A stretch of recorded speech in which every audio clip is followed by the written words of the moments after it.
Okay, we are live, but we got to let it breathe just for a moment. We got to bring on our Facebook clan, get him in here, get him in the room with us here, and then we will dive right in. Very, very busy day at Broncos HQ, and we're good. Welcome in, everybody, to the Huddle Up podcast, presented, as always, by Mile High Huddle.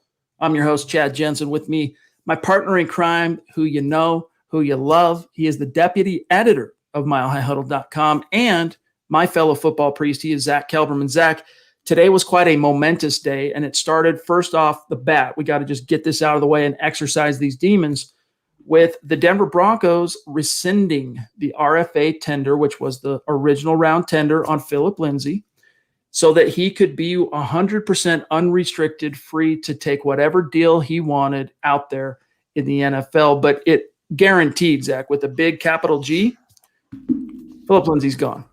Yeah, we all knew that, though. I mean, when they wouldn't tender him, they wouldn't pay him. They bring in Melvin Gordon. This all was a chain reaction from last year. So as much as George Paton had the final say, and I believe he was the one who made the call, there's someone, Pat Shurmur, John Elway, Vic Fangio, it's 2 years in a row now where they undervalue Phillip Lindsay. But when they didn't put the second round tender, we had that podcast in real time. We covered that in real time. And I said right then, this means he's gone, Chad. I mean, obviously. And then you rescind that. And they say it's a mutual decision, and Phillip Lindsay handled it really well on Twitter, his statement to the fans, statement to the team. I'm just still very heated about it. It doesn't sit right with me. I think they disrespected him very, very dirty, and we're not the only ones. There's other outlets. If you go on rotoworld.com and read the blurbs of Phillip Lindsay, they use that word as well. It's not just Chad and I. You could say he's on an RB1 by technicality. He lacks this, he lacks that, but he was the heart of the Broncos not too long ago. He was everyone's fan favorite not too long ago. He was everyone's MVP not too long ago. And what? Because of what? Because Melvin Gordon came in, ran for less than 1,000 yards with a drunken driving arrest? What? Because he's not the best pass catcher? He's not the best in pass pro? Everyone's giving up on him? It's sickening to me, Chad. And to discard him like he's nothing when he was a Denver almost legend right up in their backyard, went to high school, college, undrafted free agent to the Pro Bowl, first ever undrafted Pro Bowl running back. I mean, 2-time 1,000-yard rusher. He was misused in this offense. He was run incorrectly. And yet, that's how they do that. And then the final straw was to bring in a running back who's way less proven and give him more money. Doesn't sit right with me at all. I mean, Mike Boone, I think he can be a fine running back for the Broncos, especially as a number 2 option, but that is beside the point. The point here is, and I've had it up to here with the refrains that, oh, well, Lindsay's not worth keeping around because he can't pass block. He's only 190 pounds, or Phillip Lindsay's not worth keeping around because, he doesn't have the greatest hands in the world. Or Phillip Lindsay's not worth keeping around because, hey, we all knew he wasn't a scheme fit for Shurmur. Get out of here with that noise. Seriously, you are grossly miscalculating. And I'm sorry I have to say this about the current Denver Broncos GM because this, the aspersion goes all the way up to the top. But he said himself, Zack, when he first got here with regard to Justin Simmons, we are not in the business of letting our best players walk out the door. Now you know that even though he's a first-year GM, George Paton is absolutely schooled in the art of GM speak. All right. There was a time I'm like, he's a pretty straight shooter. I think that's kind of my read, my vibe on him. And even though I still think for the most part, he'll tell you what he's thinking in a very, he's not gonna betray any secrets or give anyone a leg up as far as his competition. But he'll answer very to the point, short, sweet. However, he is a politician. You got to be a politician if you're going to be a GM. You can't believe every single word that comes out of this man's mouth, and nor should you. Right? This is the NFL. They have to guard. They have to shade exactly what they're doing.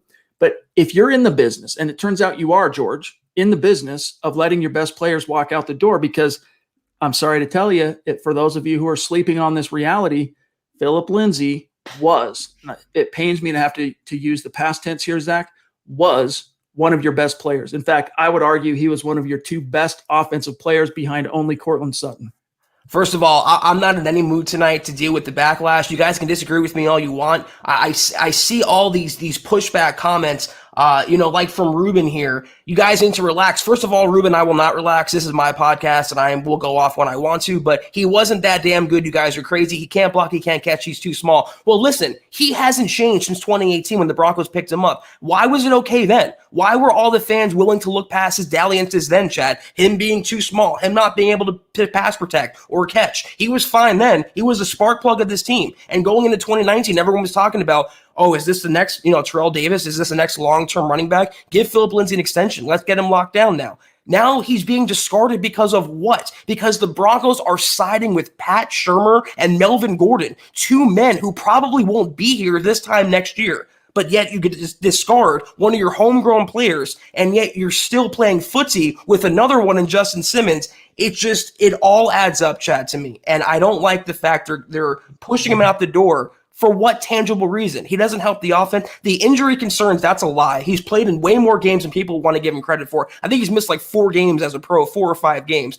He can catch. He was given 7 targets last year. Throw him the ball, he can catch. I have highlights on my Twitter account. He can pass block. He can run up the middle. Is he an all-pro? No, but neither is Mike Boone. Neither is Melvin Gordon. Neither is Royce Freeman. Phillip Lindsay, though, like you said, Chad, he was the Broncos offense for at least a year and a half. He was the only one who had speed, explosive, power. He had everything you want, heart, determination. He loved being a Bronco. He loved the community. He loved the locker room. And look, all because of these two guys, you're kicking all that out now. All of those contributions, all that he's done, all the time and the investment and the energy and the cachet that Phillip Lindsay brought the Broncos, Chad. He kind of helped put them back on the map at a time when they couldn't have been further off of it. So no, I will not relax about this. I have my opinions. You guys can disagree, and that's that. Ruben, my question to you is, was this your take in 2018 when Phillip Lindsay was the only thing keeping the Denver Broncos even semi-competitive? Let me remind you, all right, when Royce Freeman went down with that high ankle sprain in 2018 and the Broncos were in the midst of a 2 or 3 game slide, they were out of the playoffs. Then they went into their bye.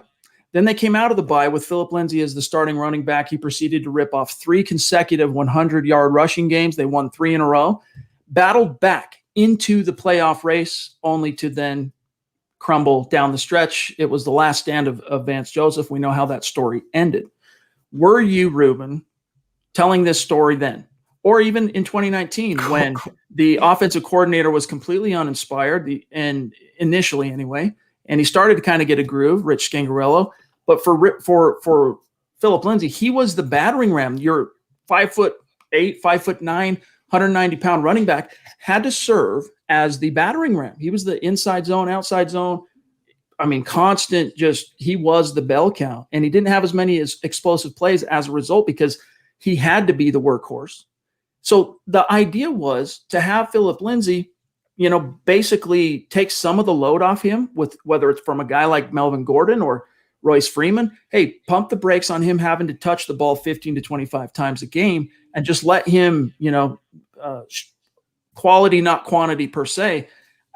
They didn't want to do that. Instead, they basically went off the rails in 2020 in terms of the usage. Trevor Judge had a great article today explaining, look, the 4 reasons, let's expose the 4 real reasons that the Broncos bounced Phillip Lindsay. One of those reasons, all right, was the fact that the experiment trying to fit the round peg into the square hole, trying to fit Phillip Lindsay into Pat Shurmur's scheme, it didn't work. And surprise, it rarely does. You have to do it the other way around. All right. You got to scheme to the player's strengths. And again, if you are in the business, Zach, and then we'll move on and churn some topics here. But if you're in the business of, in fact, letting your best players walk out the door when you are fully within, there's nothing stopping the Broncos from throwing a little money at him. There's nothing stopping the Broncos from second-round RFA tendering him at the very least, guaranteeing he comes back, paying him a little bit of money, and seeing if last year was the fluke. People like Ruben, et cetera, they want to claim like he's constantly injured. This dude played 31 of 32 games his first 2 years, right? And then last year, of course, is when the injury bug struck. So it's really tragic. It's unfortunate. It is upsetting. Look right here. By the way, Mohammed, appreciate the super chat, dog. He says the Dragon is on fire. I love it. Zach, John Houston says, I called off work today. Cut and Phil, cut me deep. Appreciate you, John. I feel that, dude. Phillip Lindsay, to me, is really just one of the – he's a success story of the Denver Broncos. He's a success story of Broncos country. He's a success story. He's a totem for all of the fans and just a Denver legend. I will say that he's a Denver legend just for what he did.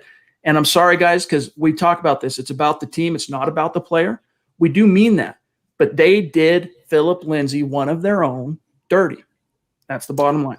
And you know what you said, they're not in the business letting their best players get away. Obviously, they didn't value Phillip Lindsay as one of their best players. They didn't think he was one of them, and that's disappointing to me. You talk about, not paying him the money. Well, the Broncos, I know it wasn't under George Paton, but they can open up their pocketbook and give Chris Harris Jr. $3 million because he asked for it. Why is he any different? Because he was Chris Harris Jr.? And again, about, there's such contradictory, hypocritical answers from Broncos country about Phillip Lindsay. They say, this is one of the arguments against him, running backs are a dime a dozen, but yet let's all go all in on Melvin Gordon. He's 5 times better. So which is it? Phillip Lindsay's a dime a dozen, or all running backs are? For my money, Phillip Lindsay did way more with way less than Melvin Gordon's ever done. 1,000-yard season on Gordon's resume, 2 on Phillip Lindsay's in the Denver offense. Whereas in Gordon in LA or San Diego, whatever, he had weapons. He had pieces around him. He's a better running back, remember? The stats don't show that to me. Phillip Lindsay was more explosive. He was a bigger playmaker. He loved this locker room more. He was a better teammate. He was better for the community. He literally gave everything he had. He lived with his parents at one time, and he put everything he could into football. Nothing flashy, nothing ostentatious, no clubbing, no partying, no cars, no jewelry. It was all football for Phillip Lindsay. And you don't see him getting pulled over. You don't see him getting DUI'd. You don't see him fumbling the football.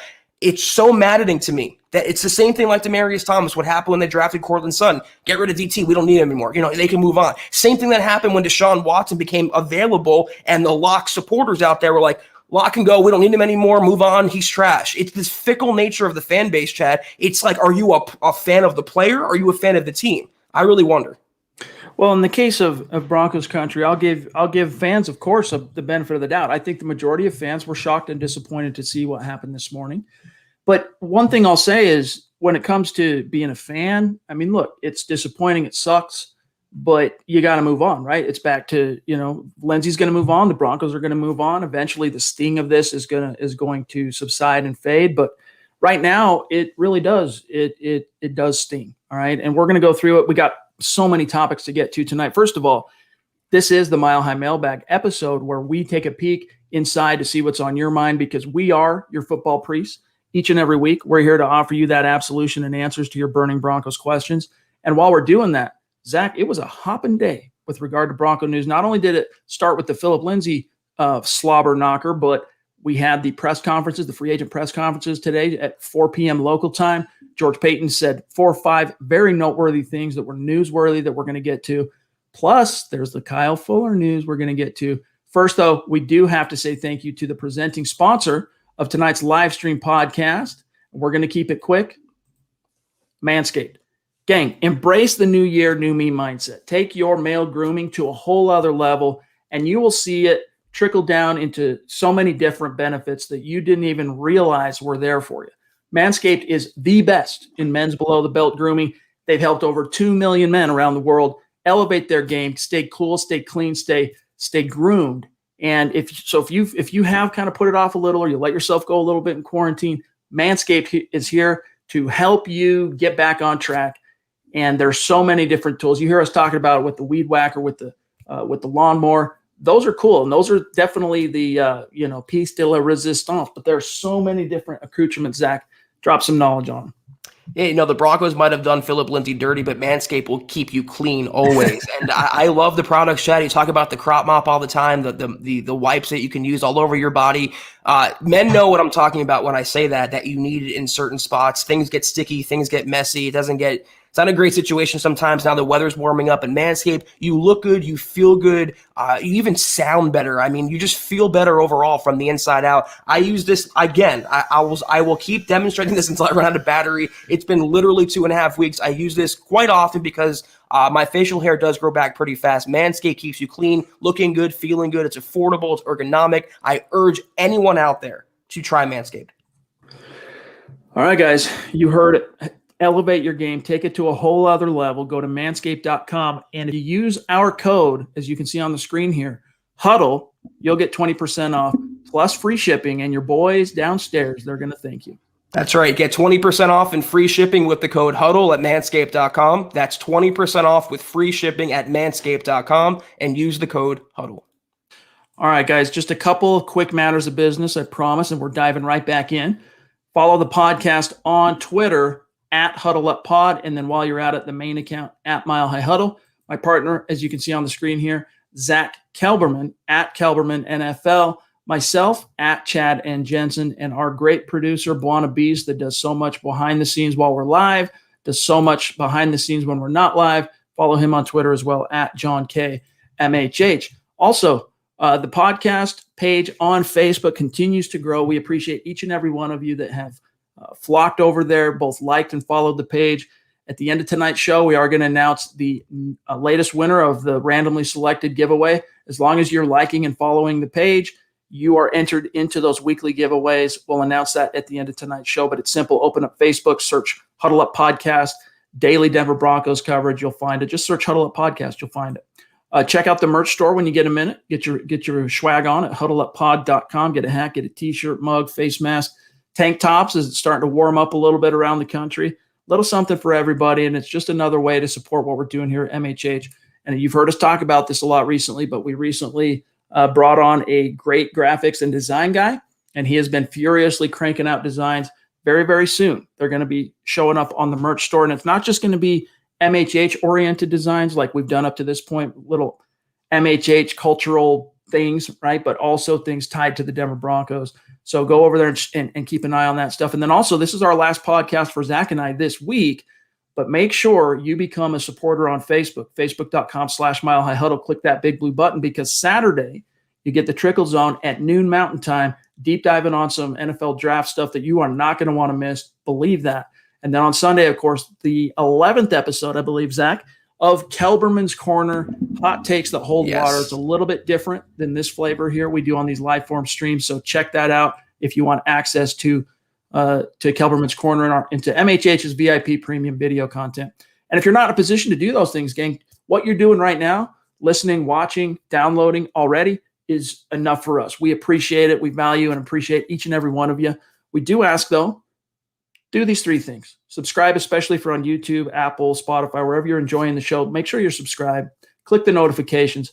Like the video if you think we're doing a good job. Guys, just liking this on YouTube and Facebook. I mean, right now we have upwards of 500 combined if you count Facebook, Twitter, Twitch, and YouTube. If each one of you, while you're watching, simply like the video, you have no idea how much that helps us. But number 3 is the litmus test. If we're doing a good job for you, if you respect the effort, even if we might disagree at times, share this video out there and help us continue to grow and reach new like-minded Broncos fans just like you. All right, real quick here. Let's grab this from Brandon since it's early and the stream's about to jump him. Thank you, Brandon, for the super chat. We really, dude, you've been on fire lately with the super. So thank you, my dog. We see you. We appreciate you. We now got Mike Boone as our running back. Yes. And he was announced today. If you missed it, Mike Boone was signed last night. 2-year deal. Could be worth upwards of $4.5 million. We'll see. And I liked hearing from him today. He sounds like a sharp dude. Sounds like a hungry dude. Sounds like a guy that's appreciative of the opportunity the Broncos are giving him. So sounds like Phillip Lindsay. He even gave props to Phillip Lindsay because he got a Phillip Lindsay question. And he goes, dude, much respect, much love to Phillip Lindsay. This is me paraphrasing him. I wish him the best. All I can do is focus on what I was brought here to do. And so, yeah, that's who was signed. Now, real quick, Zack, from Christian. Appreciate you, Christian. He says, with the release of Kareem Jackson, I really hope we trade down and draft Trevon Moehrig. Now, it's interesting, and I like that safety as well. And if you guys have been keeping up with MHH's draft content, you know exactly who Trevon Moehrig is. But, Zack, today, one of the things George Paton said that was noteworthy, the Broncos and Kareem Jackson left the door open for a Kareem Jackson return. What are the odds of that happening?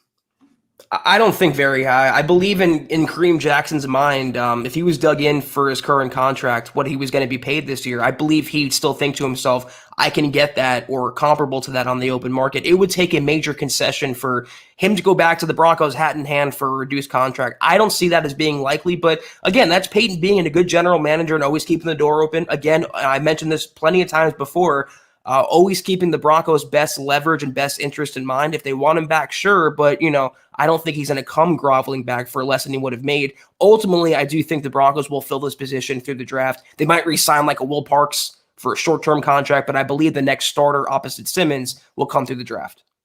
There are this is a really good safety class for the draft. So if they do end up not signing a veteran, there are some options that could be day one starters. And Eric Trickle recently published 3 to kind of keep an eye on early, right? We've already talked about guys on this podcast. And if you're following also Building the Broncos and Dove Valley Deep Divers and Mile High Insiders, you've heard names like Richie Grant from UCF, Paris Ford from Pittsburgh.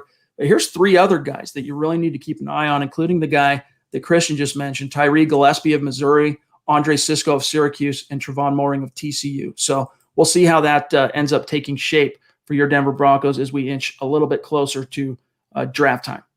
I would be surprised, though, if they went safety in the first round. That, to me, is like a second or third round need. And fortunately for the Broncos, that level of talent lines up with the round they're going to look in. There are so many topics we need to get to tonight, but real quick, I want to grab this. John, I don't know if you can grab Drew's super chat, his topic I want to get to. All right. Thank you, Drew. We're counting down the day, dude. It's, 3 days, 4 days, 3 days, 4 days. Until you're going to be on the show. We're looking forward to meeting you, my friend. But and we already feel like we know you, right? So well, so it's going to be a guess. But he says, short and sweet, Kyle Fuller. Now, for those of you who might have missed it, Kyle Fuller, who had an all-pro caliber year under Vic Fangio in 2018 and was really developed by Vic Fangio and Ed Donatel in Chicago, the Bears opted to release him. And so he is officially on the market. I'm trying to remember who it was that reported that the Broncos are going to be interested in him. But there is a report out there that the Broncos are expected to have interest in Kyle Fuller. Zack, after just paying $10 million a year to Ronald Darby, what are your thoughts on then also going out? Because I love the Kyle Fuller fit for Denver 1,000 times better than I do Ronald Darby, and I trust that Fangio and Donatel already know what to do with him. But now you've already allocated pretty big chunk of your cap to Darby. Well, real quick, since I'm already pissed off, today Troy Hill signed a contract, a 4-year, $24 million deal. He got $6 million a year. William Jackson signed a free agent deal. He got $6 million a year. The Broncos are paying Darby $10 million a year. To me, it's still indisputable. I know it's kind of a non sequitur. It's still a little indisputable. The Broncos overpaid for Darby. I hope he proves me wrong. I hope he balls out, but that's a lot of money for a quarterback of his caliber. In terms of Kyle Fuller, he would be a good fit for the Broncos, but does he make too much sense? It reminds me last year of Prince Amukamara. You wanted him. I wanted him. Every Broncos fan thought it was fait accompli that the Broncos would sign him. They did not end up signing him. I would really like Kyle Fuller a lot. The money for me has to be right, but as George Paton showed, he has no problem, shelling out the dollar bills. From Mike Garofalo, quote, the Broncos are expected to make a strong push for Kyle Fuller once his release is official. Sources say Vic Fangio coached him with the Bears, while George Paton had a close look at him annually, twice a year, with the Vikings. So that is definitely a situation to monitor. And you're right, Zach, about the whole smacks of Prince Amukamara. The one difference here is that by the time that entered Bronco orbit, Amukamara, he was a graybeard, right? He was long in the tooth. Whereas Kyle Fuller, I think you could still say is kind of in the tail end of his prime years. Like you could probably still get 2 or 3 really good years from Kyle Fuller if the stars align. I do like it because he has some slot wherewithal as well. And the Broncos, I've been saying this for a couple pods now, they're going to have to start hedging against Bryce Callahan. For as good as he played last year, he is a major injury risk. He's proven he can't stay healthy. He's entering a contract year this year. They have to start planning for the future, and getting Kyle Fuller on board would allow them some more flexibility going into the draft where they're not pigeonholed into a cornerback at number 9. Yeah, so Kyle Fuller, he was a first-round pick, right? Kyle Fuller, Wiki. Pretty sure he was a first-round 14th overall. All right, so he's got some bona fides, all right? And it's not just a guy that was highly drafted, half a decade ago. This is a guy that was not only highly drafted, but he has proven that he can produce. A, he can produce in the league. B, that he can produce in this scheme. So he's very interesting player to monitor. His season last year, we can pull up the analytics if we want to at some point on PFF. Maybe that's for another time. But He started all 16 games. Look at how consistent. That's Zack what I like is. about him. Exactly. No injury risk. You can set your watch to this cat, right? Normally pretty good ball production last year, not as many picks, only one. But hey, Zack, that's one more than Ronald Darby got last year for what it's worth. Sure. And also, 8 passes defensed is not nothing. But you can see that quarterbacks just went away from him. They didn't target Kyle Fuller. He was only deflected 8 balls. Look at his all-pro year in 2018, 21 PDs, 7 picks. I mean, unbelievable production in Vic Fangio's scheme in 2018. And even 2017, 15 is when Fangio arrived. So he was drafted the year prior to Fangio getting there with John Fox. All right. Fox and Fangio arrived 2015. And he starts all 16, 17. It's another solid season, but he really lifted off that next year. So we'll see how that shakes out. I usually don't advocate for when players get released, especially big name players. I'm not usually the first to say, yeah, the Broncos should go after him. I'm usually the opposite. But in this case, this makes a lot of sense for Denver. This is not much of a gamble. He knows his former coaches. He's still in the prime of his career. He's very talented, consistent, as long as the money's right. And by right, I mean not overpaying for him. I would love the Broncos to pick up Kyle Fuller. All right, real quick, John. We're grabbing J-Lo here, and then we got K-Hop, we got Drew. We did get Drew. We got K-Hop, we got Levi, Burn the guitarist, Larry, Jesse. Those would be the next in order. So, and my stream just jumped to Michaela around 6:38 for what it's worth. All right, let's grab J-Lo here. It's been a minute. Good to see you, my friend. Thank you. Welcome back. He says, haven't been able to catch you guys live in a while due to his schedule. As if it wasn't hard enough to win in Madden with the Broncos, Lindsay was key in my scheme. Speed kills in Madden and in real life. Shake my head. Yeah, dude, it's just this side of a travesty, in my opinion. It really is disappointing, man. If you can't figure out how to make hay with one of the most dynamic ball carriers in the NFL, you're doing it wrong. I'm sorry. And it wasn't just speed that Phillip Lindsay had that made him so good. He can run between the tackles. There's plenty of highlights on YouTube where he's scoring on a goal line touchdown or near the goal line. He was a bruiser, and in his diminutive way, he was always falling forward. He was always pushing the pile. He can run inside. He can run outside. He really was a true weapon, and I'm going to miss him terribly, Chad. Oh, also, by the way, for the haters out there, I'm going to grab K-Hop here in one sec, but like this cat right here, MR Ship 6. So what has Lindsay won for the Broncos? Nothing. Seems like you like to lose. All right, so no, we like losing, not losing. Let's cut Bradley Chubb. Let's cut and move on from Cortland Sutton, Noah Fant, Drew Lock, Dalton Reisner, Garrett Bowles. Let's move on from all our best players, MRS Ship 6, because they haven't won nothing, right? That makes a lot of sense, dude. Let me remind you of something that we haven't even touched on quite yet tonight, unless I'm mistaken. I might have missed it. 611 touches on offense. Phillip Lindsay still has never fumbled the ball. K-Hop 16, my dog, good to see you. He says, my journey up the Huddle Up Mount Rushmore starts now. All right, dude, we're stoked to see it. Man, there's room. There's room up there, dog. There is room. Appreciate you. And by the way, this is, he reached out on Huddle Up. John, what's the Twitch handle that Savage Boy Kev is K-Hop, by the way, on Twitch. So good to see you, dog. Your Sherpas are on the way. Thank you. That's right. Levi, my man, good to see you. This is a Mount Rushmore MHH superstar right here. He says, we all want Lindsay to get paid and have a team show him love. Everyone stop hating on Mike Boone. Not his fault. True. And that's the thing. Like in Mike Boone's case, I'm always going to be like, man, I just wish that money would have gone to Phil.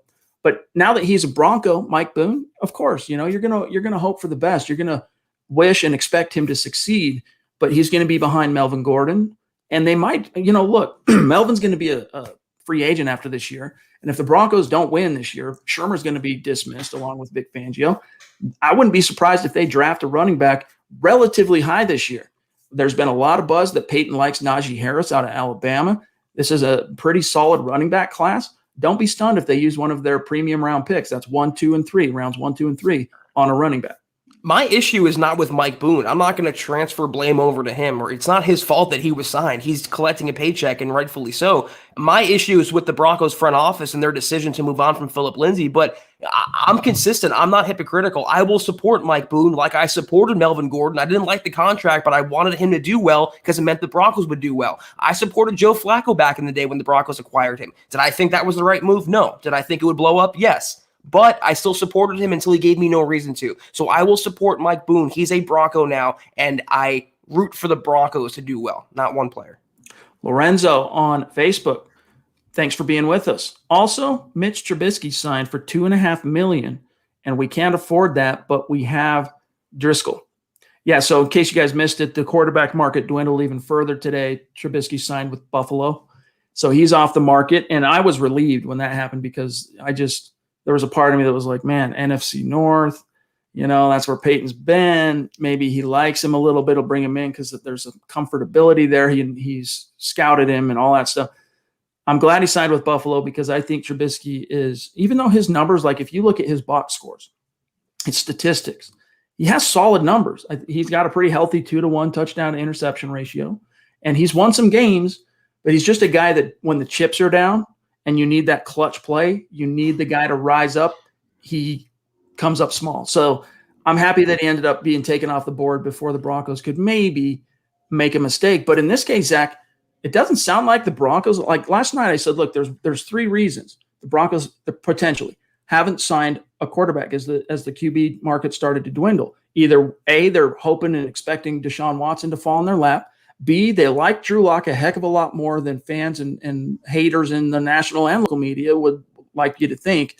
Or the third option, they're looking at quarterback hard round 1, round 2, round 3. A quarterback drafted early enough to be some true competition, because that's the one thing he said today is we like our QB room. We like Drew Lock, but we are going to bring in competition. We're not in a hurry to do it. So what does that tell you? When they're not in a hurry to do it, Zach, to me, the implication is we like Drew a lot more than maybe we've let on. We like Drew a lot more than some of the media think.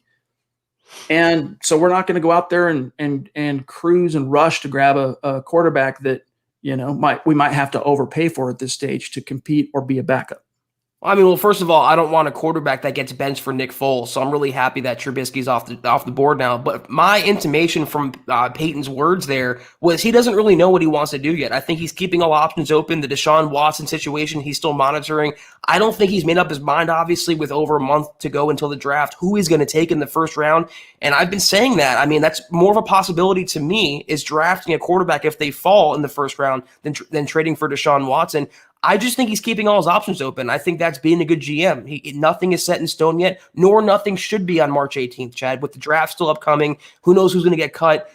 Marcus Mariota, though, I don't know if he got released. I believe he was going to get released if he didn't take a pay cut. Him or Alex Smith, if you're looking on the open market, if he were to get cut, those are your best options. Beyond that, though, it's slim pickings with a capital S. Yep, and it really was to begin with. I know a lot of fans were pining for Fitzpatrick, but to me, he was, he's the definition of fool's gold. The best options to me were always Dalton or Alex Smith once Washington cut him. Michaela, appreciate your support, my friend. Really do appreciate you. You mean a lot to us. I hope you know that. She says, why do the Broncos like Gordon so much? Honestly, I don't get it, and I really don't like him. I'd rather have one Lindsay than 10 Gordons. Always love MHH. That's a good way to put it. I would take maybe not 1 to 10, but I would take one Phillip Lindsay over 2 Melvin Gordons. And I'm not lying, dude. That might sound like hyperbole, but I really think Lindsay is a superior player. He might not be as versatile in terms of what he can do for you within the offense. But like I talked about today on Twitter, the whole his downside as a receiver, that is so overblown. This dude actually has been given very little opportunity to star in the receiving game.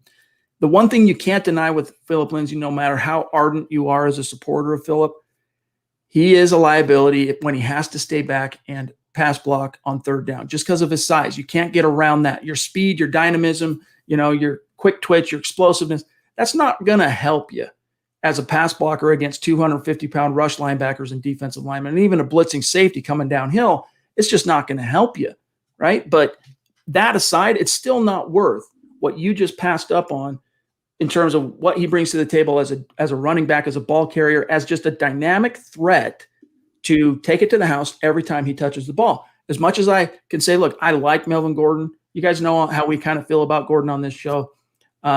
He's not a guy that is truly making defensive coordinators stay up at night on Saturdays wondering how to stop him. And Phillip Lindsay, last year, I don't think coordinators were staying up late trying to figure out how to stop Lindsay for the most part because Pat Shurmur was using him in a battering ram type of way. He was using him as a Melvin Gordon up the gut type of way. And so they didn't have to really worry. But as soon as they started trying to try and get Lindsay on the edge, pulls, sweeps, tosses, traps, all of a sudden, Zach, you saw the big production happen because that's how you use Phillip. Unfortunately, it didn't happen until week 15 because it took Pat Shurmur that long to figure out how to use his best players. I don't think it's hyperbole what you said, though, because, again, 2,000-yard seasons versus 1,000-yard season, it's literally a 2-to-1, 2 Lindsays for 1 Melvin Gordon. Listen, is Gordon the worst running back in the world? No. But is he an $8 million a year running back? No. It's at least in my opinion. I don't know what Elway last year saw in him. I don't know, someone in the Broncos front office, maybe because they played against him twice a year. He's a good running back. He's not a great running back. And I'm paying great running backs $8 million, not good ones. By the way, Zach, the same people that are saying, what are you tripping on, boys? Running back is replaceable. Those same guys, they're totally okay to pay a replaceable running back $8 million. Yeah. Hypocrisy. Burn the guitarist in the house. Zach, good to see you, buddy. Appreciate you. You are the man. He says, wow, Pat, you decided to put monster truck tires on a Lambo and didn't perform, and it didn't perform how you wanted. Shake my dang head. The only pleasure I can find in this is that Shurmur will be without a job in a year. Goodbye, speed, vision, and heart. See, that's the thing you can't measure, Zach, with a guy like Lindsay is the heart. Right. I mean, just the fact that he ended up in Denver and making the roster and then going on to basically become the man in that offense as a rookie shows you just how much juice, heart, motor, passion, drive, and you can't quantify it. You can't coach it. All you can do is try and find it, and you just let that dude walk out the door. It's hard to find as well. It's a rare cocktail, and the Broncos not only found that, but found it right in their backyard. It was a fairy tale Hollywood story with the Broncos, and it had a happy ending up until now. But Zack, great name, by the way, I literally agree word for word with what you said here. I was trying to think of an analogy as well, but that's perfect. Monster truck tires on a Lambo. Then you're incredulous as to why it didn't work out. It almost sounds like, I'm not going to put my tinfoil on today, but if Pat Shurmur was, and if he was, I don't know for sure, if he was the force behind the Lindsay departure, I wonder how much of his game planning or lack of usage last year with Lindsay went into that, kind of thinking down the road and playing 4D chess. You know, he's going to be here next year. Lindsay's a restricted free agent. I don't have to use him. We have Gordon under contract. Let's start phasing him out. I would not be surprised, given the incompetency of Pat Shurmur, if that went through his mind. Larry, good to see you, my friend. Another one of our great superstars. And Larry, you've been with us a long time, dude. You've been with us a long time. We should probably have you on the show at some point in the near future. If that's something you'd be interested in, reach out to us, send us an email or a DM on Twitter, and let's set up a time to get you on the show, man. It would be great. He says, it always seemed like the Broncos never truly valued Phil. Oh, yeah, most definitely. Most definitely. I mean, you can't deny that, dude. Even Elway, honestly, I think similar to Drew, although the book's not fully written on Drew yet, but similarly, when Rich Scangarello was jettisoned, that really is because when Elway stood up there on what we call Black Monday for his end of season press conference following the 2019 campaign, at that moment in time, no coaches were fired. And he said, that's when he said, yeah, we're going to consider looking at Lindsay's contract and giving him a little bump. He's outkicked the coverage already. He's already outplayed his contract. 2 weeks later, Fangio comes back from sabbatical and fires Scangarello. And that's when suddenly Elway's tonality shifted and changed. And he just kept kicking it down the road. And nothing materialized except for a 2-year, $16 million deal for Melvin Gordon. So that's, I think, the pivot point here, Zach, and another great point by Trevor Judge in his article today. That was really the fork in the road where things changed in terms of how the Broncos viewed Lindsay, because Elway goes, look, yeah, I like Phillip Lindsay, but my coaches are telling this coach we just hired in charge of the offense is saying, this ain't my guy. I need a different guy. I'm going to listen to the coach. Basically, that's all we can infer here. Yeah, if it seemed that way, it's because it was that way. And they never valued him. Even after the 2018 season, there wasn't that.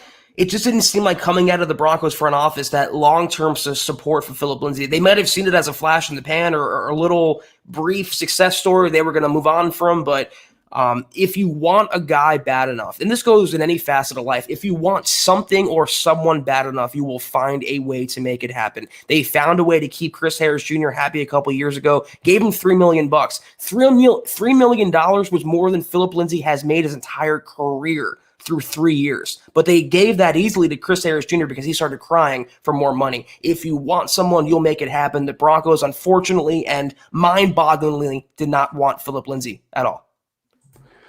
Jesse, appreciate you, my dog. Good to see you. You've really been consistent lately too, my friend. We see you. So keep it up, man. Keep it up. He says, if we get Fuller, the possibilities at pick 9 would be endless. Also, takeaways from the presser today. Also, Raiders to release Mariota. Is he a fit for Denver? Yeah, I would like him as a potential fit in Denver if he does end up getting released at the right price. But the takeaways are this. Zach, the takeaways are, as we touched on already, the Broncos are a lot happier with their situation at quarterback than people thought. All right. 2, doors still open for Kareem. We'll see if that actually matters. That was the exact verbiage Peyton used. Doors still open.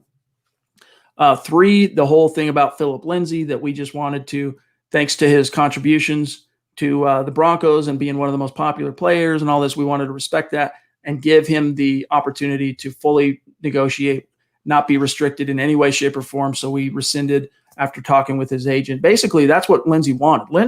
Lindsay's camp said, oh, you're going to original round tender me? All right, just don't tender me. Let me, I see which way the wind's blowing. I see that writing on the wall. Just let me go. And so they obliged. All right. The last thing, I'm trying to remember what it was. There's one more thing. It'll come to me, but those are the first off the cuff. To answer the question, what happens at 9 if they get Fuller? They can go anywhere. They can move down. They can take a quarterback. They can take an offensive tackle. They can take an edge rusher. They can take a safety. They will have the pick of the litter based on what they want to do at that spot if they get another cornerback. In terms of Mariota, if he does get cut and he's able to negotiate, I don't want him for his current cap figure. I think it's like $10 million. I don't want him for that, obviously. But if they can negotiate a contract where it's 5 or 6 a year for a couple of years, I'm actually decently okay having Mariota to be this backup bridge guy, mentor, whatever. He's a dual threat guy. He's still young, but he's experienced as a starter. He wouldn't create headlines or do much damage to Locke as a starter. It could do a lot worse if they want to go in that direction. But we don't know, Chad, because even Peyton said today, quarterback's on the board, number 9. We don't know about Locke yet. Things are still up in the air. Deshaun Watson's still out there. No decision has been made, but if they want to go that route for a veteran on the open market, I would not mind Mariota. Jabs on Twitter wants to know, when is Joe Ellis leaving?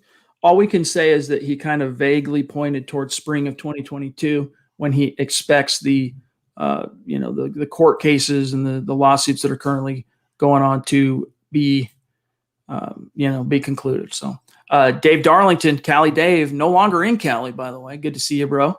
He says, I will miss Phil, but I have to support the team that is left. # Denver Broncos for life. Yeah, we feel you, man. It's one of those bummer moments where, it's like when Demaryius Thomas was traded or when the team decides to move on from any star player, right? There's that bitter sweetness to it because it's bitter because it's a player that you love. It's a player you've invested in emotionally.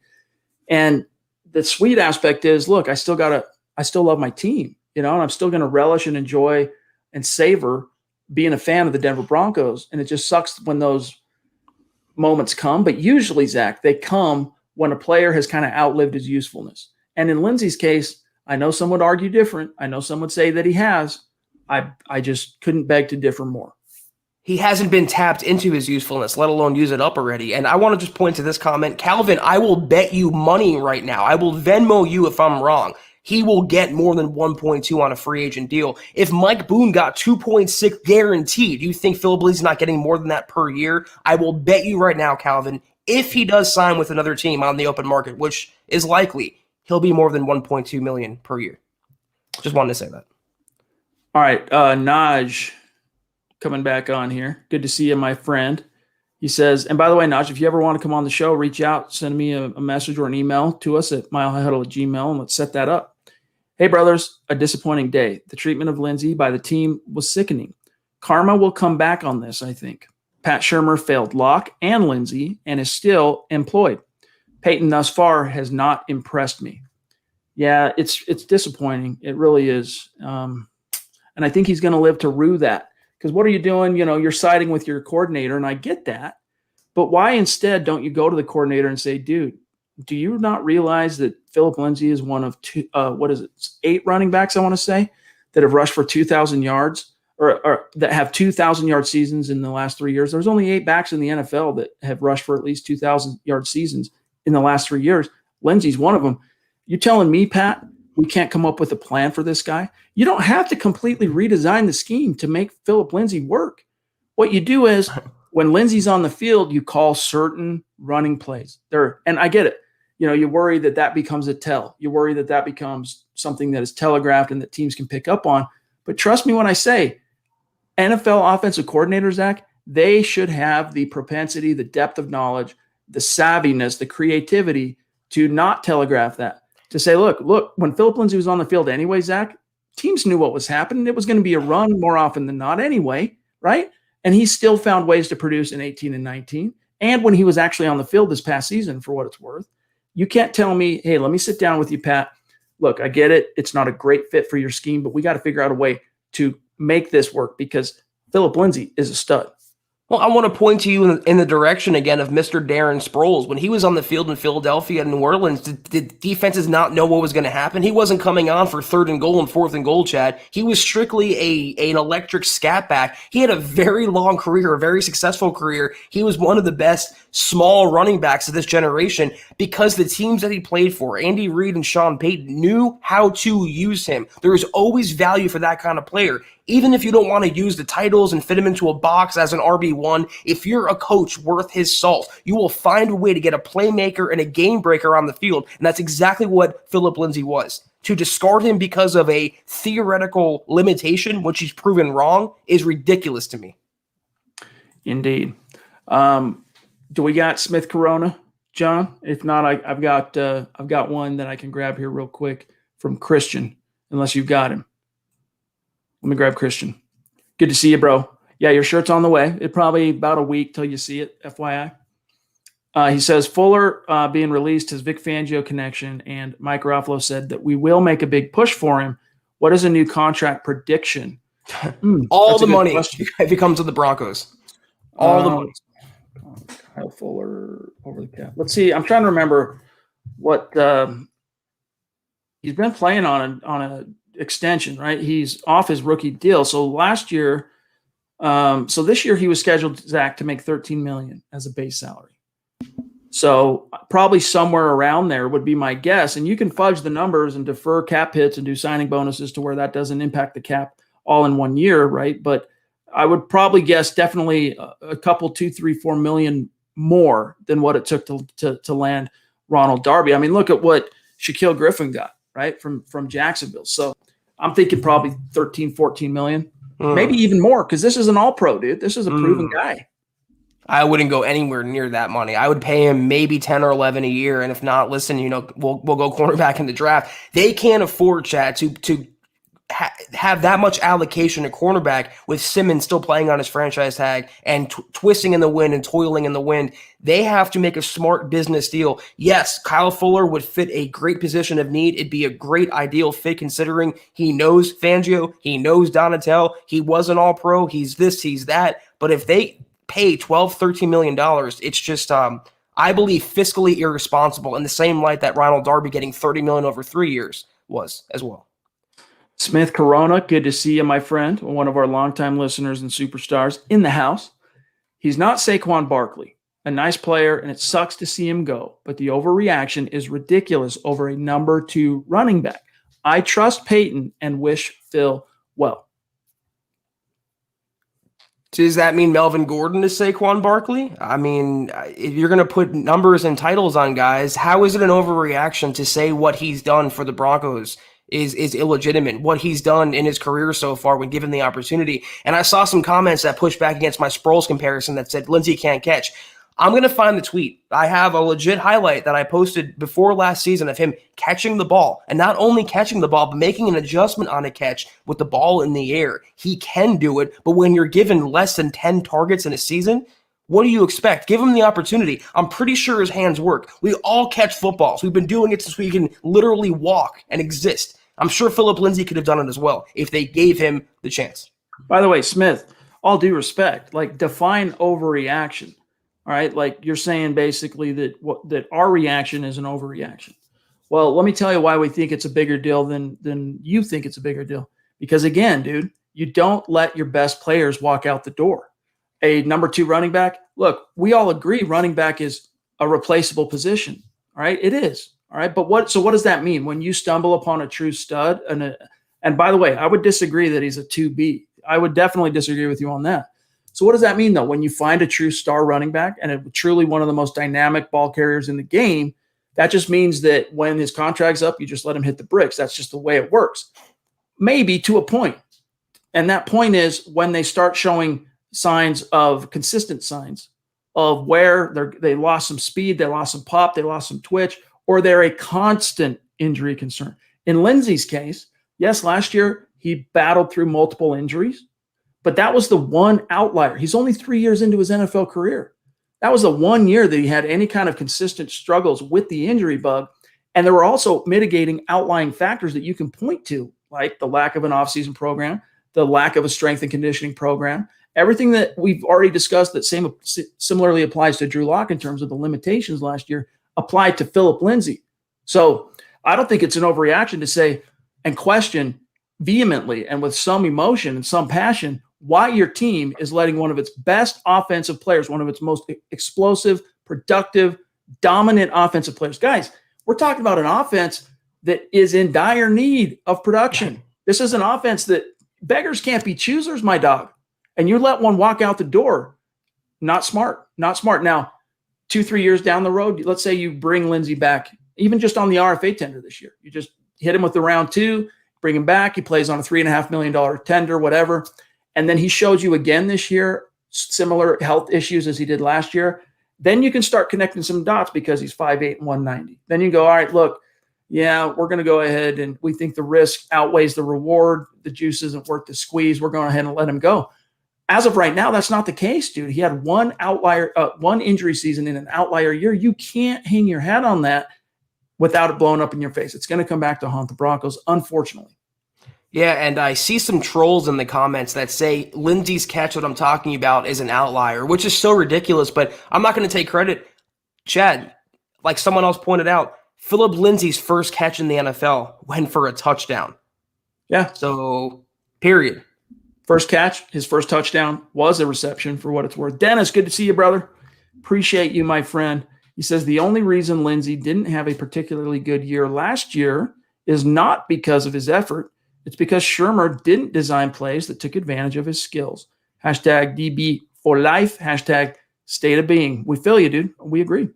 And this isn't a Phillip Lindsay exclusive topic when it comes to that. He did that or didn't do that for every player on the Broncos offense. He would ignore Noah Fant. He would ignore KJ Hamler. He would ignore Jerry Jeudy. I mean, he wouldn't get his best players involved, and it took him 14 or 15 weeks to run a screen pass, to run a sweep. I mean, it's a Pat Shermer problem. It's a cancer that's eating the Broncos from the inside out, and that's not hyperbole. That's fact.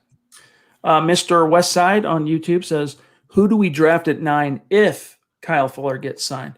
So if the Broncos do end up signing 2 veteran corners, at pick 9, I think they almost probably sell out to get a Micah Parsons or something like that. Maybe they trade back and get, another linebacker later in the first round, something like that. Or maybe it just opens the door even more toward perhaps taking a quarterback. But just telling you the vibe I'm getting off of George Payton, and it's not just what he's saying, it's what he's doing. And what he's doing is not pursuing quarterbacks. So that's either where we still think highly of Drew, or it's we think we're going to win the lottery and land Deshaun Watson, which does especially now, comes with even more potential downside risk with all these claims that are against him that we touched on briefly last night, or you're planning on drafting a quarterback. So I still think it's probably, if they do sign Fuller, probably still bolstering the defense, going linebacker, but we'll see. Here's my thought right now. I don't believe we're going to see a quarterback signing until the draft because Peyton's leaving the option open at number 9. If a quarterback he likes is there, Trey Lance, Mac Jones, I believe he might pull the trigger. If he's not there, then it leaves him open. Okay, I can go any defensive position I want. I can take a corner here. I can take Parsons here, or I can even move down and I can gather more picks and I can still get a cornerback or a defensive player. So that's what I think Peyton's doing ultimately. That's why we haven't seen a quarterback move. I thought, Chad, that veteran would come in the first or second day of free agency, and it didn't happen. I believe there's a reason for that, and he's keeping all the way up until April 28th, those options open. Dude, I can't believe we're already at 54 minutes. Holy crap. Yeah. Time flies when you're having fun. And the passion is flying. The juices are flowing. Fun stuff. All right, so we really do gotta mosey. Dave from Georgia, good to see you, brother. Phillip Lindsay is going to catch on somewhere and thrive. With all the stuff coming out in Houston on Deshaun, the talk of Deshaun to Denver is what he's saying needs to stop. Let them hate. Hashtag state of being. Yeah, it is a little bit more of a concern because even if you think that everything that is being accused of Watson right now, and I want to say it's up to 9 women have come forward in this suit, even if you think it's unfounded and that it's frivolous and that it's a money grab, even if that's your view and you're George Payton, you don't know how this could blow back on you if you move mountains and give up multiple first-round picks and multiple 2s and whatever it takes to get him here. What if you're wrong? What if it actually is founded? He ends up becoming a disgrace and having to basically leave the NFL or something. I mean, I'm just talking worst case scenario here. And then you just gave up the farm for nothing, dude. Nothing. So it's definitely a concern. I don't think it necessarily precludes the Broncos from still keeping that door open if the Houston Texans eventually get aggressive and want to trade him. But it's definitely it's the biggest outside of the cost, Zach. It's the biggest disincentive with regard to it being a potential trade. Why do I feel like Jack Easterby is behind all this, Chad? Like an old Scooby-Doo villain where you rip the mask off and it's Jack Easterby underneath? It's 3 separate people now. 3 separate accusers have come out. But we all know in the social media era, a lot of unfounded things can happen and someone's reputation can quickly become tattered. I did see, though, that the NFL is officially investigating the claims now. So they're launching their own in-house, look into it. Doesn't help Deshaun Watson's trade value. And it's true. I mean, if you take him on now, in the rare event these allegations are founded, that's serious hot water. And you wouldn't want to give up the farm for a guy that might not play for you or might be suspended. So that's why we're not going to see much movement, I think, up until the draft. And that goes for not just the Broncos, but Houston as well. That's not a deal they're going to make anytime soon. So Texans Daily, our sister site on the SI Fan Nation Network, is reporting that Watson is now facing 9 sexual assault allegations, and it's from 3 different lawsuits. So that's what it was. Okay, 3 different lawsuits. FYI, that's the way the cookie is crumbling. Royal, good to see you, my dog. Go ahead, Zach. Where were these people, though, before, though? I mean, one person comes out and then, 8 more people come forward. It sounds like it's a little jiggy to me. It sounds like it's a little bit of a money grab, but we'll see what happens. Royal, if we do get Kyle Fuller, how would you see the lineup? And would you like the move? I would like the move unless they just way overpaid. I really like the idea of Kyle Fuller. Like, to me, it's almost the dream option to get a true lockdown number 1 that is proven in Fangio's scheme. So he would be your 1. Darby would be your 2. Callahan be your nickel. That's the way it would shake out. I'd love Fuller. I just don't want the Broncos to pay, 12 or 13 million. They cannot do it at all. And it seems like there's a connection between the lawyer and the Deshaun Watson case to Bob McNair. So I wasn't that far off. That's pretty wild. Wow. That's true. Dave, again, thank you, bro. Eric Stokes from Georgia looks like a possible late first rounder. Hashtag Broncos country. Yeah. As time goes on, we are learning more and more about the class. And one of the ways we do learn is just based on all the work that guys like Eric Trickle produced during draft season. And he just recently did a Finding Broncos scouting report on Eric Stokes. And he's an intriguing guy. Like, he could definitely be a Fangio fit. No doubt about it. He's an option if the Broncos trade back. Now, 9 would be way too early for Eric Stokes, but if you trade back into the late first or he's there early second, you take him unless you did go out and sign Kyle Fuller and Ronald Darby. Right, exactly. I wouldn't like him at 9, but that's definitely a trade down candidate because as the Broncos are considering trading down, Stokes' stock is just going up. So they might be able to meet somewhere in the middle. They move down to like 15, 16. It might be prime position, but I've seen the highlights, Chad. He is a hell of a talent. John Juno, thank you for the super chat, my brother. Good to see you. He says, don't listen to the hate in the comment section. Y'all are doing a great job. Let him hate. Yeah, we don't care. Seriously, we don't care. You can't be in this business and get up here and do what we do if you have thin skin. Like, honestly, we couldn't care less. If Lindsay had the same amount of touches as Gordon last year, he would have had more production than Gordon. Guaranteed. So thank you, John.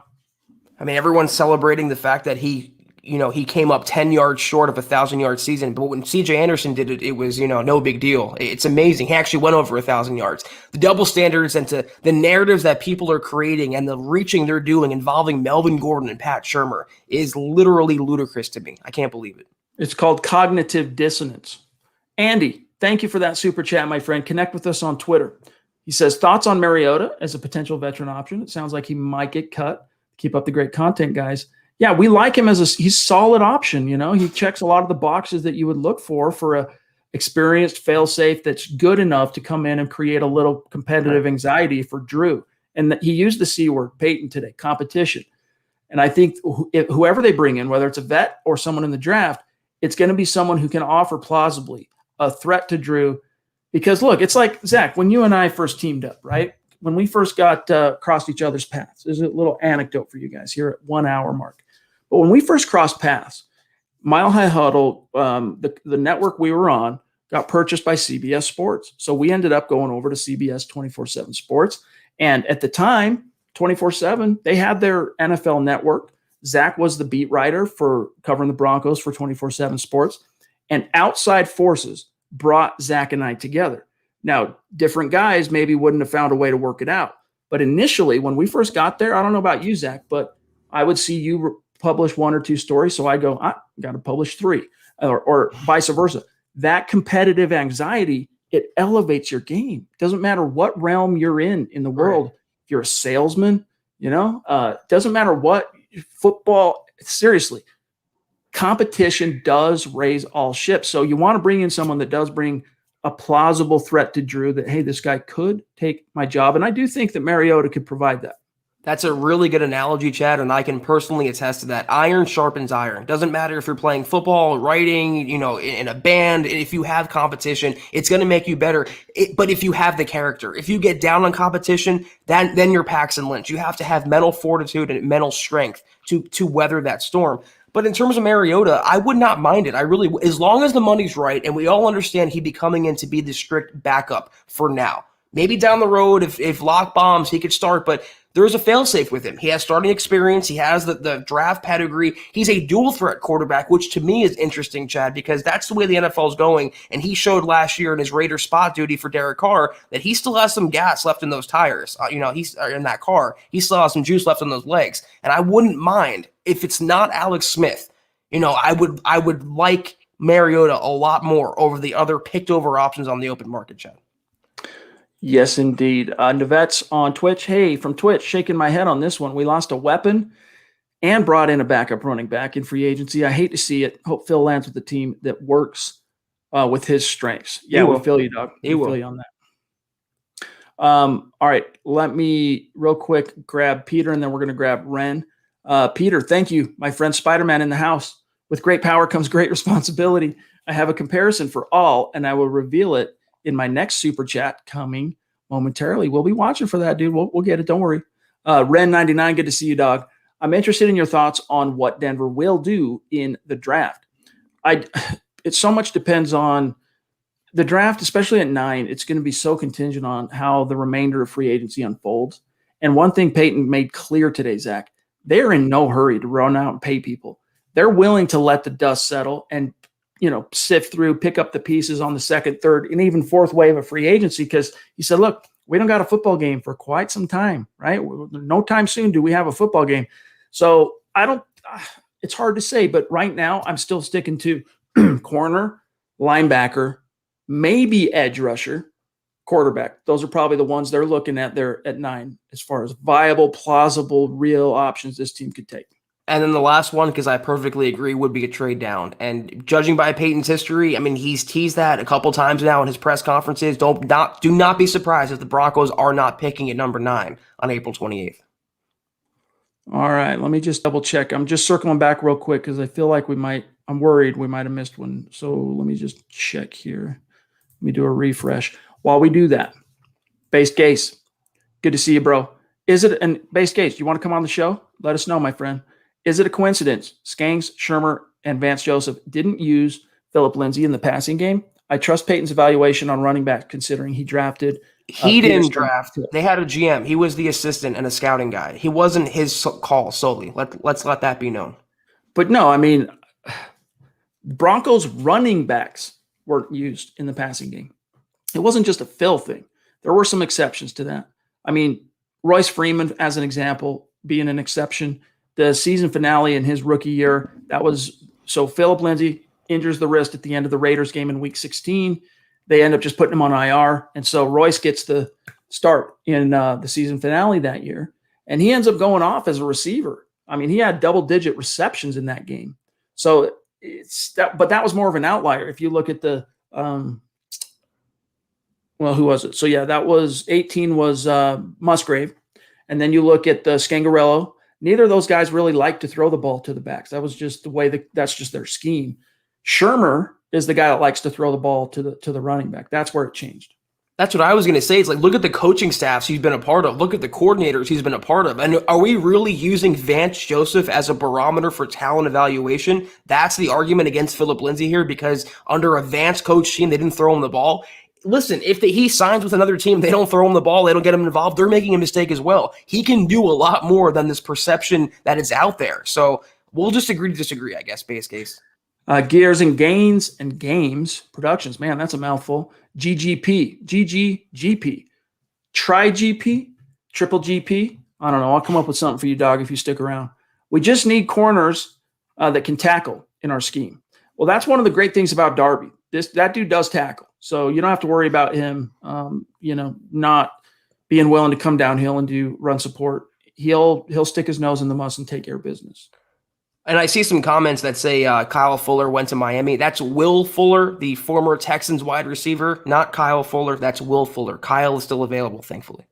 John, we need Noctow, Levi again, Mark Langley, Crudum, just FYI. And while you're finding those guys, you've got them. Noctow in the house. Good to see you, my friend. My favorite Broncos are Lindsay and Locke. I'll be super bummed if both my guys get cut for not flourishing in a bad Shermer scheme. # learn to coach, Pat. Yeah, I don't think you have anything to worry about with Drew right now. It's a matter of what happens after this year. Is he being set up for failure? Is he being set up for success? Time will tell. But I'm at least optimistic and hopeful that whether it's a good scheme or not, at least it's his second year in the scheme, and you should be able to build on that a little bit. Right. Continuity I don't think anyone's ever blamed continuity for their shortcomings. So I think having that will be a big boon for him this year. Levi, again, appreciate you, dog. Oh, I knew that. I knew that. Yeah, he's saying it wasn't towards you, Zach. It was toward the fans. Yeah. All good, Levi. Appreciate the clarification, though, my friend.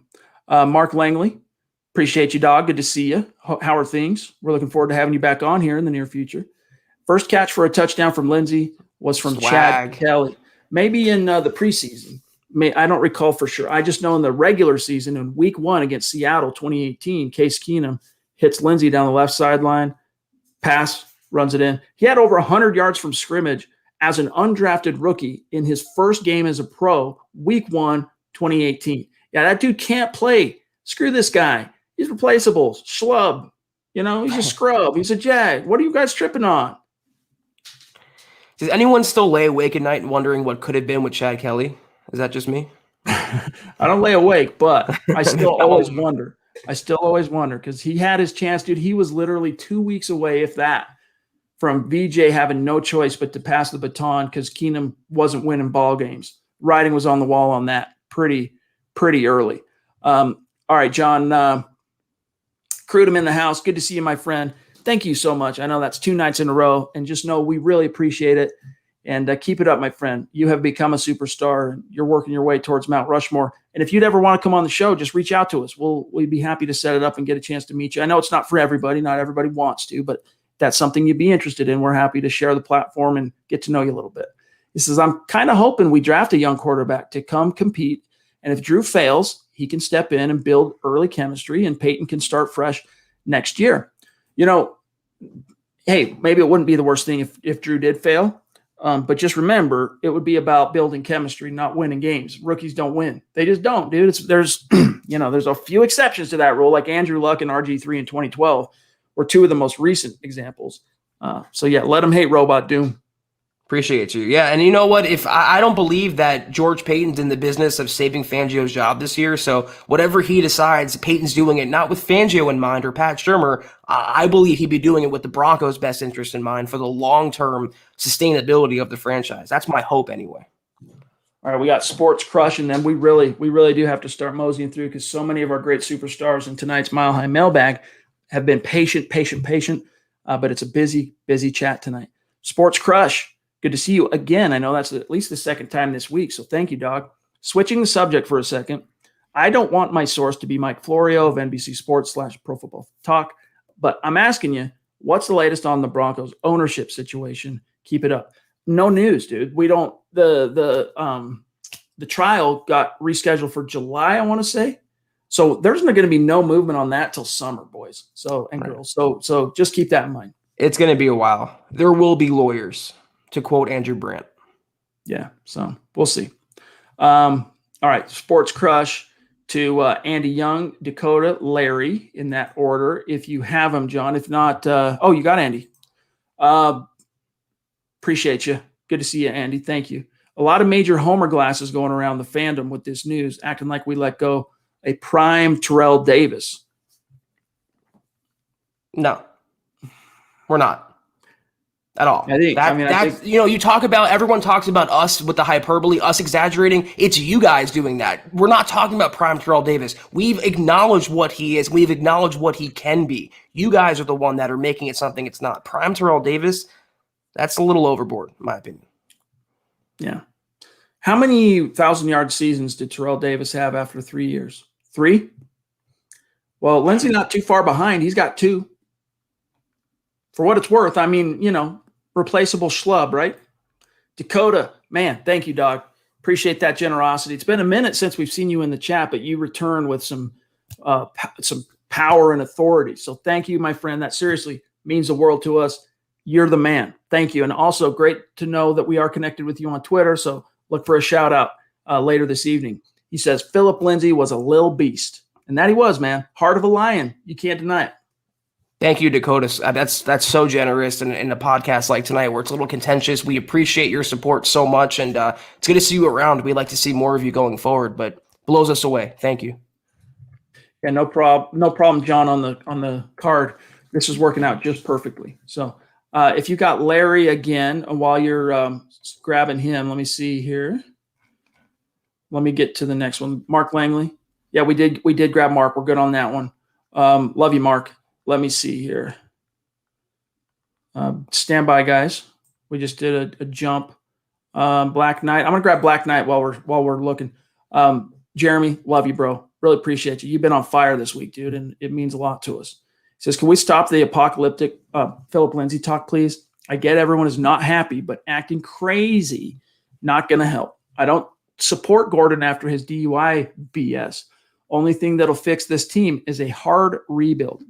And for what it's worth, Zack and I don't misunderstand what we're saying. We're not saying Bronco apocalypse, like to hell with this team. Catch you later. We wouldn't be doing this right now. Tendering our resignation. I mean, for what it's worth, and Jeremy, I know you understand this, but look, we're just telling you it's a bad move. All right. It's a bad move. We don't think it makes good football sense. We don't think it makes good business sense. And the fans are going to hate it. George Payton today, for what it's worth, gang, said, acknowledged Phillip Lindsay is one of the most loved Broncos of this era, basically, right? And they just dismissed him unceremoniously. Larry, love you, bro. If we take a quarterback at 9, would it really be a true quarterback competition, or should it Would we name the high draft pick the starter? No, I think it would have to look. The best, here's my opinion on what you do with a first round quarterback. All right. You have a guy that can start right away. That's Drew. So if you did draft a quarterback, right, this is Peyton's guy. You went and got Trey Lance, let's just say. The best equation for a first round quarterback, unless something dictates different, like the guy ahead of him gets hurt or just falls on his face, like what happened with Russell Wilson and Matt Flynn in Seattle that summer, you let the guy start, the veterans start the season.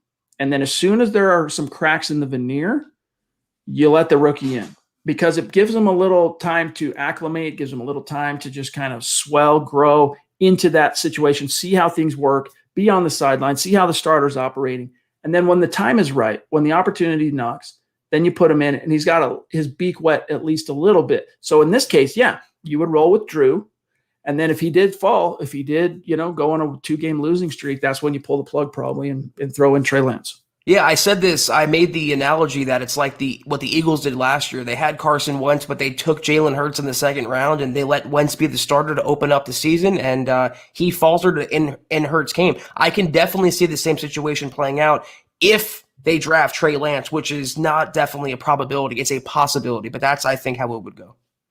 Okay, real quick here. We did get Andy. We got Ren. We got Gears and Gains.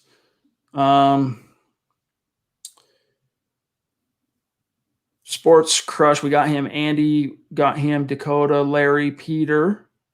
Based Gase. Got him. Got Marks. Dave again. We need Dave again, Peter, and Tyler. If you can find those guys, John. Naj. Love you, bro. He says, brothers, if the Broncos get Kyle Fuller, how would you feel about them trading back and getting Najee Harris and then going with an inside linebacker in the second round like Surratt? Sounds like, or Harris looks like he'll be a stud. I wouldn't mind Najee Harris now that you're telling Lindsay, he's gone. I wouldn't mind him second round at the earliest, though, where I would feel comfortable taking a running back. And I think Najee could, he could be the next Derrick Henry caliber Alabama running back. Maybe not quite. I just had a brain fart. The kid in Vegas, dude. What's his name? Running back. 28. Jacobs? Thank you. Josh Jacobs. Maybe not a receiver probably like Josh Jacobs, but a productive ball carrier. And round 2 would be the earliest for me, but I wouldn't hate it. So I would reverse engineer it. I would say if you trade back, you take a linebacker somewhere and then hope that Harris is there in round 2. And if not, there are plenty of good running backs in this class, a lot. And at Mile High Huddle, we are just getting started scratching the surface on helping you guys know who these running backs are.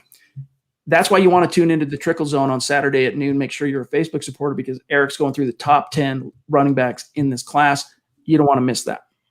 I wouldn't take a running back in the first round, but it becomes a possibility of taking him as beginning in the second round because Melvin Gordon is in a walk year. Freeman's in a walk year. You might have to revamp the entire running back room this offseason. So in the second round, it opens up as a possibility. But in the first round, if it's on a quarterback, it has to be defense, whether it's edge, defensive line, inside, cornerback, safety. I think that's the way to go. So I agree with you, Chad. Flip that around, and I think that's the winning solution. Dave from Georgia, love you, bro. He says, just love this time. You guys are awesome. Thanks, dude. Thank you. You guys make it worth it. And even those of you in the chat that are disagreeing with this, it's one thing to disagree. Where you're going to run into a problem with us is when you resort to, name calling and petty BS, disrespect. That's where you're going to find it. We're not going to listen to that BS. So FYI. Peter Parker, here's the second super he promised. Wow, dude. Thank you for that generosity, my friend. Seriously. Thank you, Peter. Thank you. He says, Drew won for his first 18 games. All right. 58% completion, 3,500 yards, 18 touchdowns, 16 picks. Drew 2 in his first 18 games, 59% complete, 3,900 yards, 23 touchdowns, 18 picks. Drew 1 is Breeze. Drew 2 is Lock. Hashtag one more year. Hashtag let him hate. Dude, you just blew our mind, dog. You just blew our mind. So Drew number 1 in his first 18 games, passed for 3,500 yards, 18 touchdowns, 16 INTs. Drew number 2, that being Lock, 59% complete, 3,900, 23 touchdowns, 18 picks. Interesting. Yeah, I like that, man. I mean, it's not you can't make an apples to apples comparison between the Drews here, right? And I don't think Peter's saying, so watch out, Drew's heading to the Hall of Fame someday. But it's just a good example of why you don't, if they've scratched the surface on showing you the potential, if they've shown you they can hang, if they've shown you that they can touch their ceiling, it's worth sticking it out, dude. It's worth grinding through as long as you're seeing those flashes. And it's not as in Drew Lock's case as if he hasn't, Zach. He has. Right.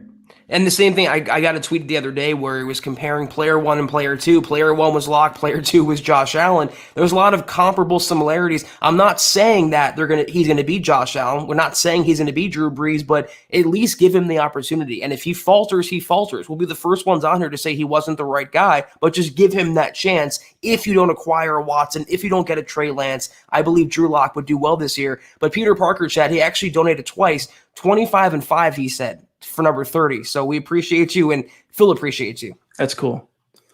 Tyler, good to see you, dog. Becoming a bona fide superstar. And keep it up, dude. You're working your way toward, we'll get you on the show at some point. It's been great having you in the community, and just trust that we really appreciate your support. He says, I'm paying respects to the big man. Very symbolic super chat here. Someone has to. Hashtag Lindsay, Denver Broncos for life. MHH for life. Wish it was Phillip Lindsay for life. The sad thing is we can start a GoFundMe and raise more money for Phillip Lindsay than the Broncos actually paid Lindsay over the course of 3 years. That's the sad part. Oh, geez. All right, let me see where we're at here. We got that one, John. We got that Naj. Just FYI. Let me scroll because I know there was a few from Boise, man, that popped in here late. Let me tell you. So we got another one from Jeremy about first round from Black Knight, and it just did a jump. So let me go back up. Let me see here. Jeremy. Oh, here it is. Thank you, Jeremy. Also, if we draft a quarterback in the first round, we clean house, it would make a nice destination spot for head coach candidates. So hashtag draft a quarterback in the first round. See, I don't quite see eye to eye with you on that. Like, even if I was over Drew, the one misgiving I would have about taking a quarterback this year is it's a lame duck staff. And that next staff, they're going to want, whoever that offense, and it's going to be an offensive-minded coach. Let's face it. If Fangio doesn't work out, they've gone defense in their last two head coaches. Kubiak sandwiched in between another defensive coach in John Fox.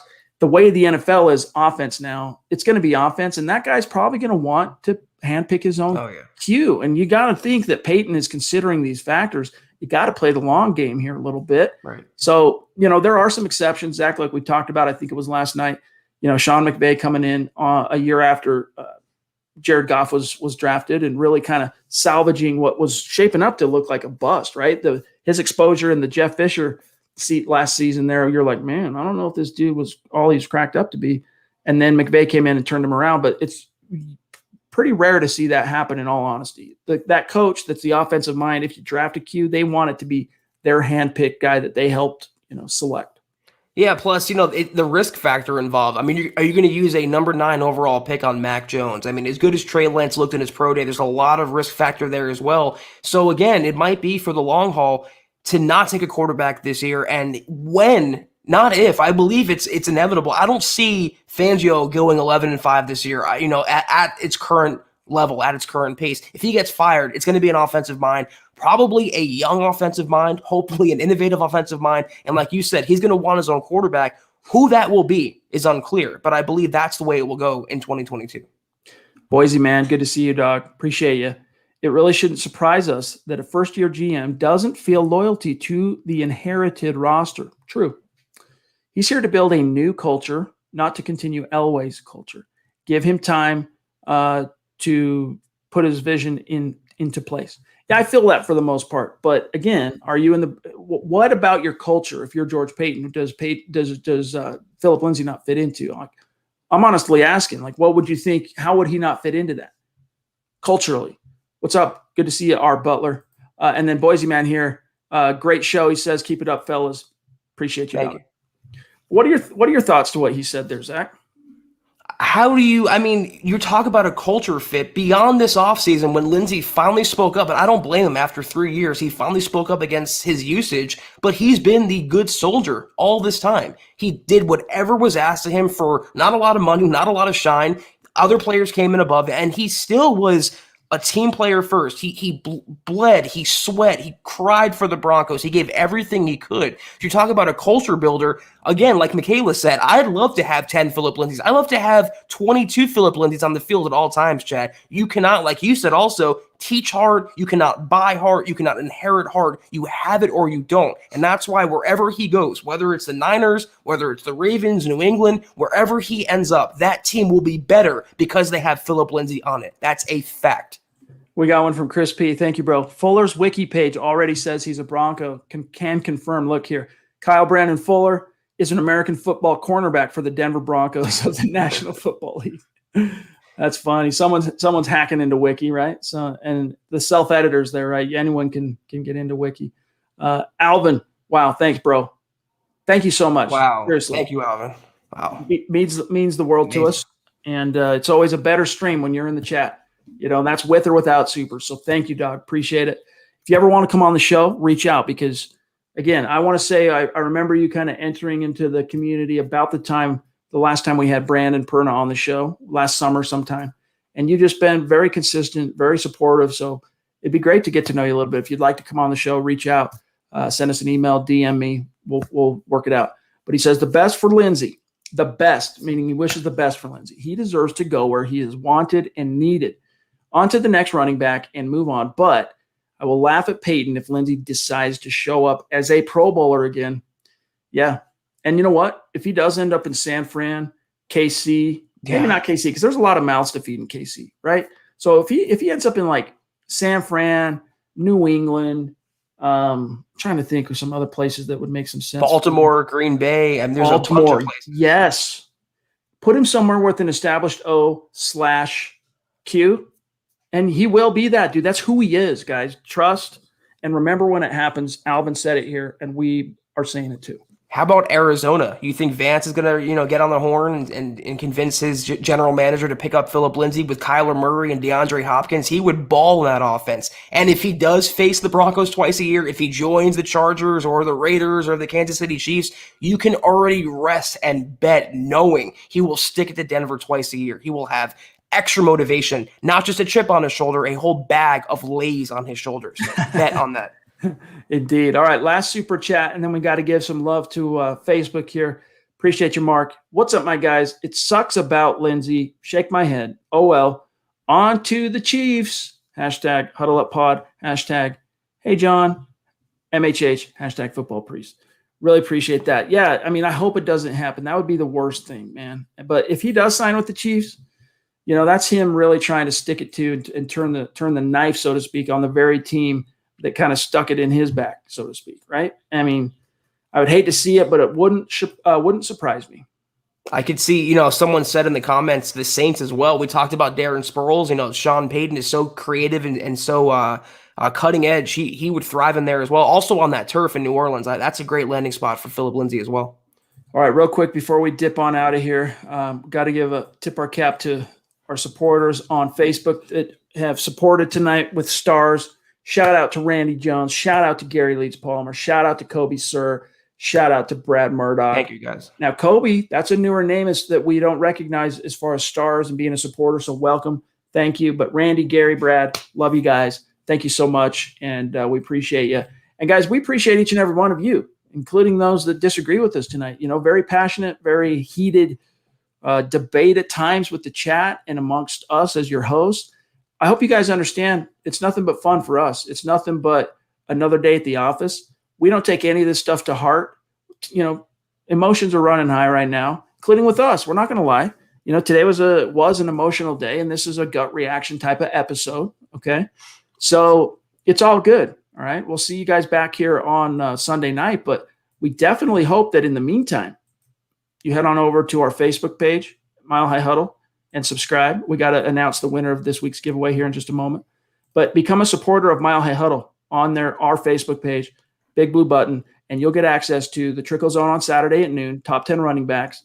Dope content. And then Kelberman's Corner, episode 11, Sunday at noon with Zack and Kimberly Becker. Hot takes that hold water. And without any further ado, Zack, before I forget, I would hate to forget, got to announce the winner of this week's randomly selected giveaway for someone who both likes and follows the new Huddle Up Podcast Facebook page. It's going to John Sidabaka, I think is how you pronounce it, Sidabaka. So, John, I know you're an old school superstar too. You haven't been in the chat as much lately, but I know you're listening, and I know that you're supporting what we're doing. So congrats. To claim your prize, shoot us an email, milehighhuddle@gmail.com. We will set it up, get you your winnings. Congrats. Thank you, John, for doing that. And if you guys want to be in on the running for next week's giveaway, just go to our page on Facebook, like it, and follow it. You're in like Flint. Thank you for your support, Jonathan. We hope you love the merch, and shoot us a picture if you want. We'll put it up on our MHH Instagram, and yeah, Chad, let's handle the other matters of business, and I'll sign us off. We're out of here. Podcast on Twitter at Huddle Up Pod, at Mile High Huddle. Zack at Kelberman NFL. What did I do? I somehow turned off. Oh, did they somehow